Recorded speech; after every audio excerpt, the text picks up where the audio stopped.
Hola, ¿cómo le va? Bienvenidos a una nueva emisión de Impacto Económico. Yo soy Crismar Lujano. Desde este momento, noticias. Vamos a debatir los números que mueven el mundo y los rostros detrás de ellos. Titulares. El pueblo venezolano decidió reelegir como presidente a Nicolás Maduro, quien se ha fijado sanear y reimpulsar la economía como tarea prioritaria. A menos de 24 horas de celebrados los comicios presidenciales, Estados Unidos, por otro lado, vuelve a arremeter contra la soberanía del país y firma nuevas sanciones unilaterales que afectarán las finanzas venezolanas. Narendra Modi llega a Rusia para reunirse con Vladimir Putin. Tenemos los detalles de este histórico encuentro.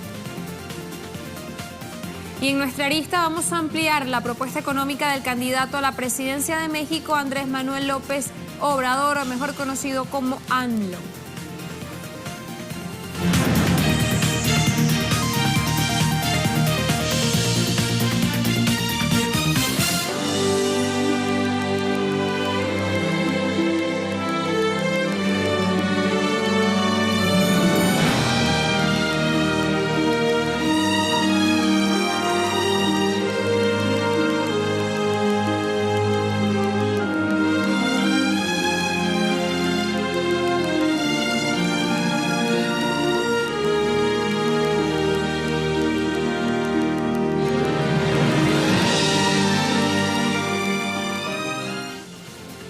Este 20 de mayo, millones de venezolanos hicieron lo que mejor hacen, ejercer la democracia. Celebraron un proceso electoral en una jornada cívica, pacífica, en la que la mayoría volvió a decir sí al proyecto bolivariano al reelegir como presidente de la República a Nicolás Maduro para un segundo periodo que llegará hasta el 2025. Frente a los retos que enfrenta este país hoy en día, el reelecto presidente volvió a ratificar su hoja de ruta, sanear la economía y fortalecer e impulsar el nuevo modelo productivo post-petrolero.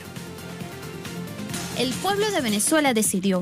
El candidato del Frente Amplio de la Patria, Nicolás Maduro, resultó reelecto en los comicios presidenciales tras obtener más del 67% de los votos, mientras que su contrincante más cercano, Henry Falcón, por Avanzada Progresista, logró sumar el 21% de los sufragios.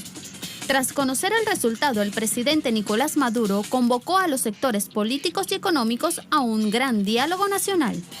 Y yo hoy mismo, domingo 20 de mayo, convoco a una gran jornada de diálogo nacional, de reencuentro nacional con todos los sectores políticos, económicos, sociales, culturales de Venezuela.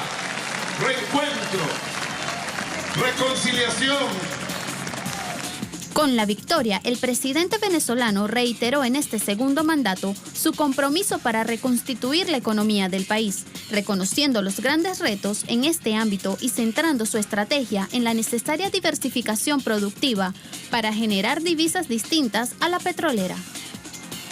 Y me dedicaré por entero a la recuperación del crecimiento económico, al saneamiento de la economía, a la persecución de las mafias criminales. Ustedes me verán por todo el país en gobierno de calle para activar los motores de la economía, que es lo que nos hace falta para completar la ecuación de inclusión social, de igualdad social, de avances sociales, de inclusión política, de avances políticos, con un nuevo modelo de desarrollo económico que necesitamos. La nueva victoria en Venezuela de las fuerzas revolucionarias constituye un revés para los grupos políticos y económicos extranjeros que presionan por regresar al país suramericano al endeudamiento externo y apropiarse de sus importantes recursos naturales. Por lo contrario, los venezolanos apuestan por el camino de la soberanía, la autodeterminación y la no injerencia. Bien, tras conocerse los resultados de esta jornada, de este nuevo proceso electoral, el número 24 en 19 años de revolución bolivariana, valga mencionar, y como han dicho también los observadores internacionales, son el reflejo absoluto de la voluntad del pueblo venezolano. Este país, Venezuela, vuelve a ser agredido en su soberanía política, en su soberanía económica. Desde Washington, el presidente de Estados Unidos, como ya parece ser costumbre, Donald Trump firmó nuevas sanciones que se suman a esa lista de agresiones financieras. ¿Para qué? Asfixiar a Venezuela, así lo han dicho expresamente. Aquí tenemos lo que reseña este día el portal Deutsche Welle. Trump firma decreto para aplicar nuevas sanciones económicas en contra de Venezuela. Expresamente, esta orden ejecutiva prohíbe a cualquier ciudadano, institución o empresa estadounidense adquirir deuda venezolana o activos y propiedades pertenecientes al gobierno, al Estado de Venezuela en Estados Unidos, incluidas aquellas inversiones derivadas de Petróleos de Venezuela, la principal empresa de este país, la empresa petrolera. No obstante, las sanciones no atacan directamente a las transacciones petroleras de Venezuela, por lo que Estados Unidos no pone impedimento a que el crudo venezolano siga comercializándose en este país, porque como dicen por ahí, sería escupir para el cielo. Si ellos efectivamente aplican una sanción de ese modo, afectaría a la economía de Estados Unidos. Sin embargo, todavía sigue siendo una agresión a la soberanía económica de Venezuela.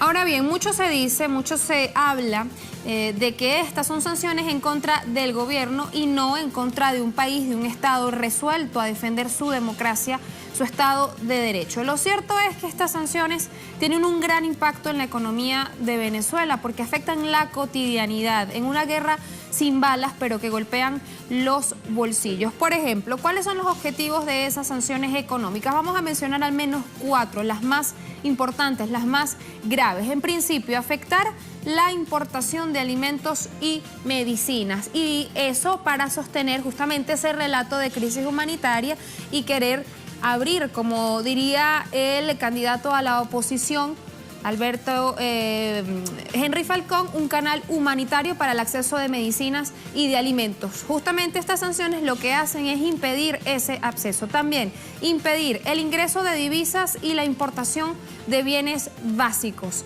En otro punto, aislar financieramente a Venezuela. Una estrategia que no solamente la tiene el gobierno de Estados Unidos, sino todo su entramado, todo el establishment de lo que significa el sistema financiero internacional, bancos como el Deutsche Welle, entre otros. Agudizar la inflación ya de por sí inducida.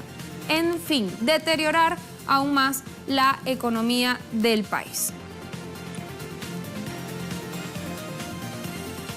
Este es el escenario que enfrenta nuevamente Venezuela, celebrado este proceso electoral, pero que ahora pues también tendrá que hacer frente, como lo ha venido haciendo tanto el gobierno bolivariano como su pueblo, como el pueblo venezolano, a estas sanciones y los efectos que tendrá en la cotidianidad, en la economía. Pasando a otro tema, vamos a hablar de Ecuador. El gobierno de Lenín Moreno presentará una propuesta que pretende eliminar el límite de endeudamiento externo de este país. En la actualidad, el financiamiento adicional para programas o de proyectos de interés públicos deben contar con la aprobación de la Asamblea Nacional de este país, pero la propuesta vamos a revisar qué es lo que contempla.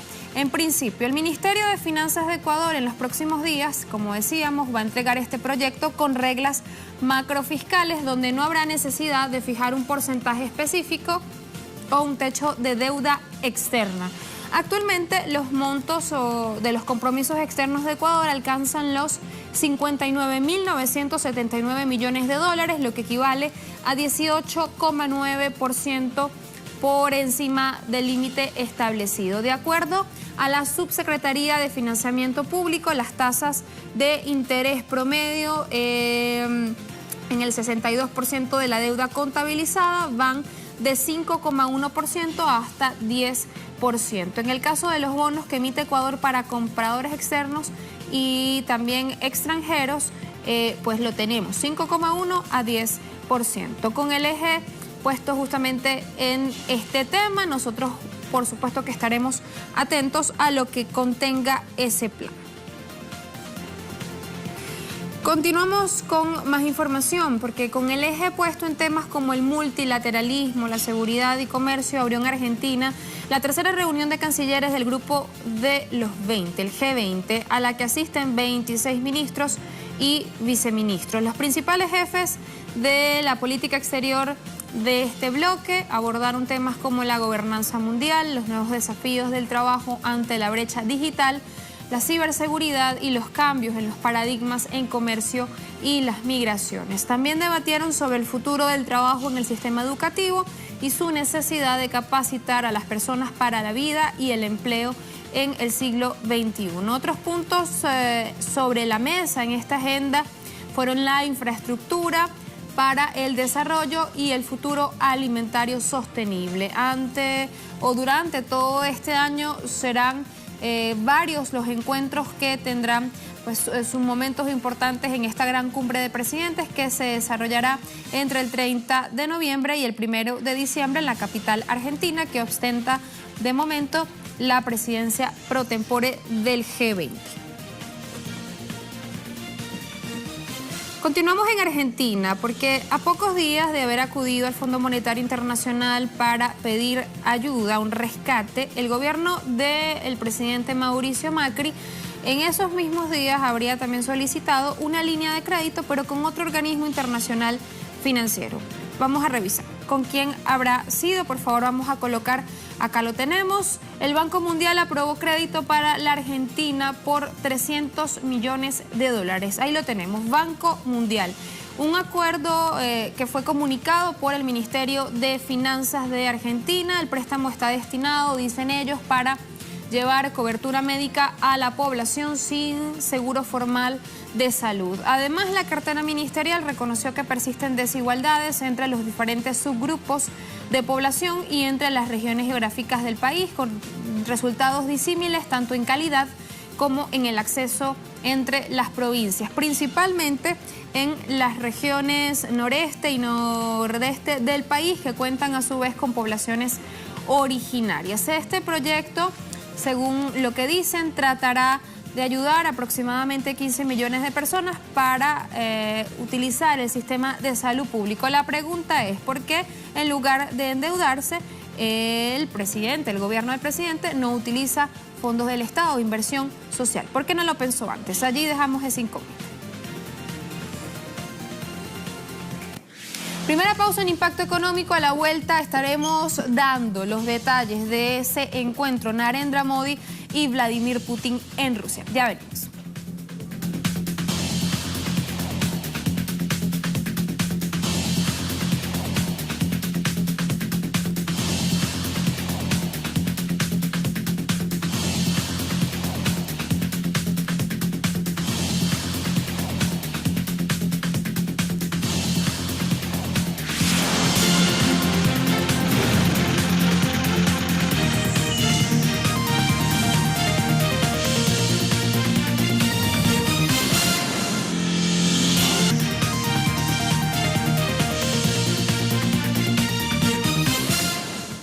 Estamos de vuelta en Impacto Económico. De inmediato nuestro recorrido 360. Iniciamos en Rusia, porque las relaciones entre este país y la India cobraron un nuevo impulso con la visita del primer ministro Narendra Modi a la ciudad de Sochi. Se trata de la primera vez que un presidente indio visita este país euroasiático. En el encuentro abordaron una amplia gama de alianzas económicas comerciales.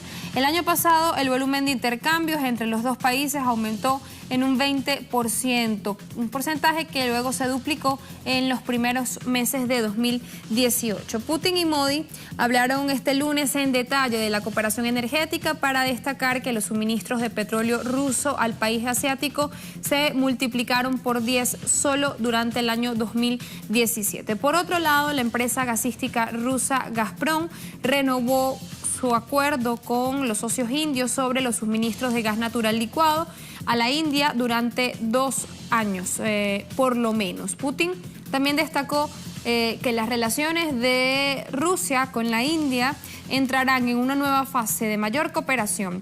Y Modi, por su parte, subrayó que más que un socio considera al líder ruso como un amigo.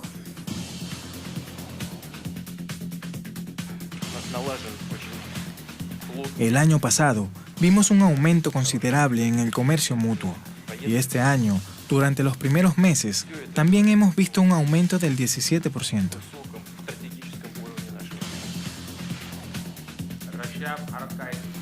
Estoy muy satisfecho de ser un invitado del estimado presidente en la ciudad de Sochi. Soy el primer ministro de India que ha visitado esta ciudad y tenemos una relación de larga data en lo que se refiere a reuniones bilaterales. Quiero agradecer al presidente Putin por su invitación al organizar esta reunión. Esta es una nueva iniciativa en el desarrollo de nuestras relaciones. Donald Trump, acostumbrado a actuar impulsivamente, parece que vuelve a recular en una de esas decisiones polémicas que ponen a todos de cabeza. Fíjense que el presidente de Estados Unidos anunció suspender la imposición de aranceles luego de alcanzar un consenso con China, con el gobierno de Xi Jinping, donde destaca, dice, pues tratar de no desatar una guerra comercial. Las dos potencias anunciaron un acuerdo en el que el país asiático accedió a aumentar sus compras de bienes y servicios de Estados Unidos con el objetivo de cumplir con ese ansiado deseo de Donald Trump, reducir el déficit comercial que ya suma 375.000 millones de dólares de Washington respecto a Beijing. Sin embargo, después de más de 2 días de negociaciones en la Casa Blanca, el gobierno de Trump no ha logrado convencer a China de que accediera a reducir ese déficit comercial en 200.000 millones de dólares hasta 2020. El secretario de Comercio de la Casa Blanca, Wilbur Ross, minimizó te podría llamar derrota, asegurando que se habían acordado metas específicas de reducción del déficit según cada industria, pero que no iban a hacerse públicas de momento. Bajo estas coordenadas, ambas naciones han decidido evitar desatar esta guerra comercial sin la tregua definitiva. Eso sí, todavía nadie sabe lo peor. Lo que sí se sabe es que Trump es volátil y el recelo a China anida en el corazón de sus decisiones. Expertos advierten que un fracaso con Corea del Norte, un vaivén en las encuestas o simplemente un tropiezo en la negociación pueden volver a encender el fuego.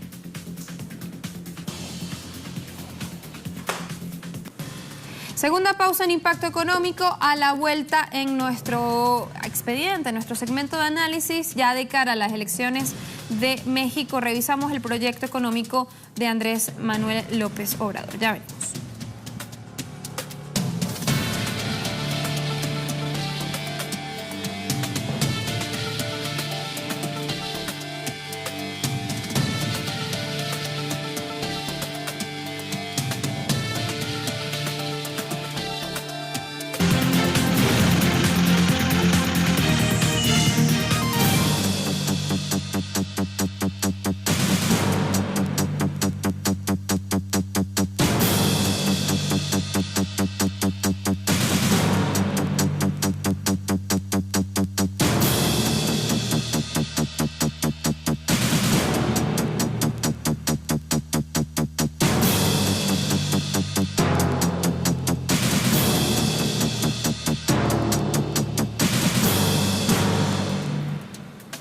Falta poco para las elecciones presidenciales de México. Ya celebraron el segundo debate presidencial que ha estado marcado por la tensión entre los candidatos que empieza a aumentar. A medida que se acerca la fecha de estos comicios, se afila la artillería y se endurecen las posiciones en busca de recortar las distancias que marcan las encuestas, recordamos, lideradas por Andrés Manuel López Obrador. Vamos a escuchar, antes de ir a los detalles, parte de las propuestas económicas que llevan los aspirantes al Palacio Nacional.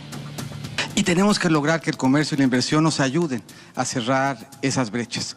Para eso sirve el comercio y la inversión. Yo fui secretario de Hacienda efectivamente 2 veces y pude bastante bien. Me encargaron un cierre y me encargaron el año más difícil de la economía mexicana en mucho tiempo. Me tocó desaparecer la primera zona para hacer solamente una, la del salario mínimo. No ganan precisamente 2 veces más los trabajadores de Estados Unidos con relación a los trabajadores mexicanos. Llegan a ganar hasta 10 veces más. Esto es totalmente injusto. No podemos estar hablando de un acuerdo comercial si no hay igualdad en los salarios, si no se busca la igualdad en el salario. 2 propuestas concretas. Primera, aumentar de inmediato el salario mínimo a 100 pesos y en los primeros 4 años del gobierno duplicarlo. Y segunda, que toda la gente en México que gana menos de 10,000 pesos, estamos hablando de 15 millones de personas, no paguen impuestos sobre la renta, como pasa, por ejemplo, en Colombia. Muy poquitos ricos y enormes pobres. Pero aquí tienen las condiciones de la enorme pobreza porque el asistencialismo mata. La gente es trabajadora. ¿Por qué la gente, tú te fuiste a Estados Unidos y trabajaste? Te ganaste una lana y luego ya estás acá y no ganas nada, pero sigues trabajando. Pero hay miles de mexicanos que viven de la dádiva. Esa lana la vamos a dedicar a potenciar el salario. Debe ser 335. Andrés Manuel López Obrador, mejor conocido también como AMLO, se presenta nuevamente a estas elecciones, a esta contienda. Está centrado en lo que él asegura es una visión para construir un país más justo, desarrollado, que no deje a nadie detrás. En un proyecto de nación 2018-2024, así se llama. Una propuesta que sin embargo ha sido blanco de innumerables cuestionamientos y es que presenta fuertes contrastes comparado con la de sus oponentes. Propone un gobierno económico honesto, efectivo, hacia otro modelo de desarrollo más soberano y más justo. En el proyecto de gobierno de AMLO, la inversión pública aparece como el principal dinamizador de la economía. Su plan no es aumentar los gastos, sino redistribuir los ingresos de forma justa y eficiente. En este sentido, considera que el dinero público debe dejar de ser utilizado en prácticas de derroche y por ello propone, entre otras cosas, eliminar los fueros al presidente, bajar los sueldos de los altos funcionarios públicos y cancelar las pensiones millonarias a los expresidentes. Respecto a acciones sociales concretas, López Obrador promete establecer el estado de bienestar, redirigirá fondos presupuestales equivalentes al 4.1% del PIB a la infraestructura y programas sociales, duplicará las pensiones de los adultos mayores del resto del país hasta igualarla a las de las ciudades de México en el mínimo de 1,100 pesos mensuales. Creará el programa Jóvenes Construyendo el Futuro para otorgar becas de estudio, contratar a jóvenes que no estudian ni trabajan, capacitarlos y darles empleo en talleres, empresas y comercios. Ya tiene presupuestados 110,000 millones de pesos para ello. También ha prometido brindar atención inmediata a las comunidades originarias relegadas a la pobreza y la exclusión. En materia laboral, el plan de gobierno contempla un aumento de salario mínimo anual hasta recuperar el poder adquisitivo perdido y superar la línea de bienestar mínimo. En lo monetario y comercial, AMLO puntualiza que respetará la autonomía del Banco de México y promoverá la inversión privada nacional y extranjera, en tanto que a los inversionistas les ha prometido repetir su experiencia como jefe de gobierno de la Ciudad de México, en donde por cada peso que invirtió su gobierno, la iniciativa privada puso 30 pesos. En lo fiscal, apuesta por la aplicación de una política cero endeudamiento y baja inflación. El 1 de julio es la fecha de esta nueva cita electoral en México en el que se elegirán presidentes, así como otros cargos de elección popular. Hay que estar pendientes. Así despedimos esta emisión de Impacto Económico. Recuerden nuestras redes, @TelesurTV, @CrismarTelesur. Será hasta mañana. Chao, chao.